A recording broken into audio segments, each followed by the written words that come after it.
या व्हिडिओमध्ये मी तुम्हाला काहीतरी सांगणार आहे, सो हा व्हिडिओ शेवटपर्यंत पाहायला विसरू नका. तर आसावरी आणि अभिनय घरी आले होते आणि आमचं असं नेहमीच चालू असतं, कधी आम्ही तिकडे असतो तर कधी ते इकडे असतात. संध्याकाळी जेवण बनवायला लवकरच घेतलं होतं आणि स्पेशल मेनू होता खीर. कारण अमित मला सोमवारीच म्हटलं होता खीर बनव, पण माझ्या काही त्या दिवशी लक्षात राहिलं नाही. सो आज बनवली आणि नागपंचमी तर होतीच. दुसरीकडे चहा ठेवला आणि चहा आणि जिरा बटरचं तर काय मला वेगळंच वेड लागलं. इथे आम्ही तिघे चहा पितोय, का ते तुम्हाला पुढे कळेलच.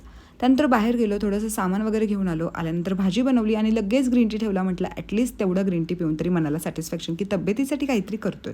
थोडा वेळ बसलो आणि जेवण करायला घेतलं आणि इथे आम्ही तिघे जेवण करतोय कारण अभिनय होता डाएटवरती आणि हीच ती गोष्ट होती जी मला तुम्हाला सांगायची होती. त्याच्यामागचं कारण असं की त्याने जस्ट 2 दिवस झाले डाएट चालू केले, पण आसावरीला ज्यांचा कॉल येतो त्यांना सगळ्यांना ती सांगते की तो डाएटवरती आणि आम्ही खूप हसत होतो. तिला म्हटलं आता तू एफर्ट्स घेऊ नको, जेवढे राहिले त्यांना मी माझ्या ब्लॉगमध्ये सांगते.